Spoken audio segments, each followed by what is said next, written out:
संतश्रेष्ठ ज्ञानेश्वर माऊली पालखीचे आज सातारा जिल्ह्यात प्रवेश झाला असून यावेळी प्रशासनाच्या वतीकडून देण्यात आली। यावेळी पालकमंत्री शंभूराज देसाई, बांधकाम मंत्री शिवेंद्रराजे भोसले, मदत व पुनर्वसन मंत्री मकरंद पाटील, जिल्हा परिषद अध्यक्ष जिल्हाधिकारी रुचेश पाटील, जिल्हा पोलीस अधीक्षक निखिल पिंगळे, मुख्य कार्यकारी अधिकारी उपस्थित होते। यावेळी बोलताना पालकमंत्री शंभूराज देसाई यांनी पावसाचे पुन्हा आगमन होऊन बळीराजा सुख समृद्धी होऊ दे आणि राज्याला सुख संबंधी लागू दे अशी प्रार्थना माऊलींच्या चरणी केली असल्याचं सांगितलं। पादुकांचं आगमन सातारा जिल्ह्यामध्ये झालंय।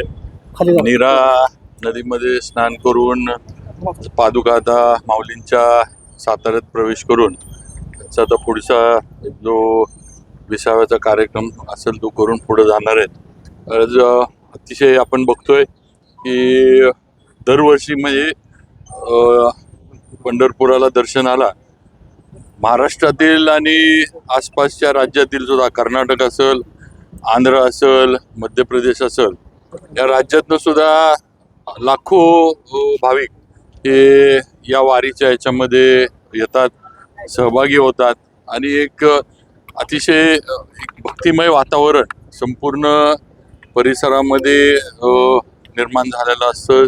यावेळेला पण तशीच परिस्थिती आहे।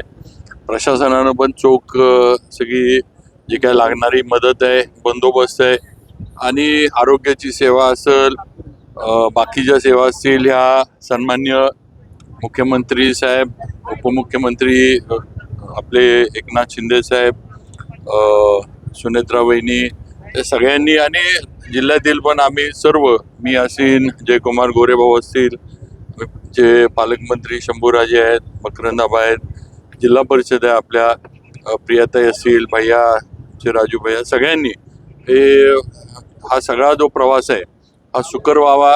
जी काही मदत आपल्याला प्रशासनाकडनं, जिल्हा परिषदकडनं करता येईल ही सगळी मदत देण्याचं आणि सगळं जे आहे सोयी सुविधा देण्याचं काम हे केलेलं आहे। आणि आताच माऊलींच्या पादुकांचं दर्शन या ठिकाणी घेण्यात आलं आणि हे सगळ्यांवरच आपल्यावर आशीर्वाद विठ्ठलाचा आहे, तो कायम राहावा।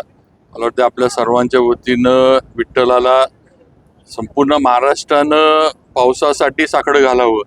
की पाऊस हा आपल्याला जो याच्यामध्ये तर विठ्ठलानं आपल्याला पावसाच्या माध्यमातून शेतकऱ्याला आणि आपल्याला सगळ्यांना आशीर्वाद द्यावे, हीच पंढरपुराच्या विठ्ठलाच्या चरणी माझी प्रार्थना।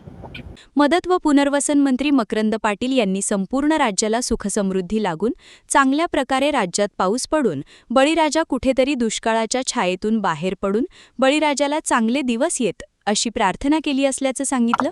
माऊलीच्या पालखीचं आगमन सातारा जिल्ह्यात झालंय, काय सांगा? निश्चितपणानं सालाबादप्रमाणे याही वर्षी सातारा जिल्ह्यामध्ये आणि विशेषतः माझ्या विधानसभा मतदारसंघातल्या खंडाळा तालुक्यातील पाडेगावमध्ये पालखीचं आगमन हे अतिशय आनंददायी, मंगलमय आणि उत्साहाच्या वातावरणामध्ये या पालखीचं आगमन झालं।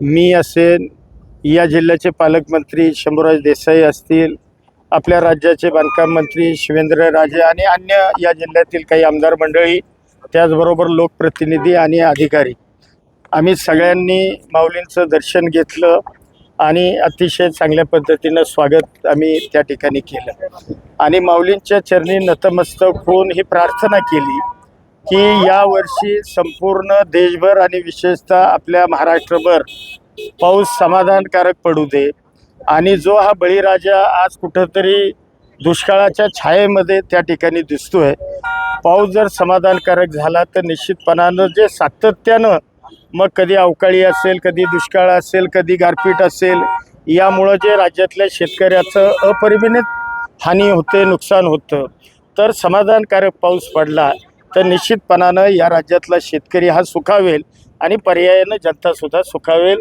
अशा पद्धतीची प्रार्थनासुद्धा या निमित्तानं आम्ही केली। धन्यवाद।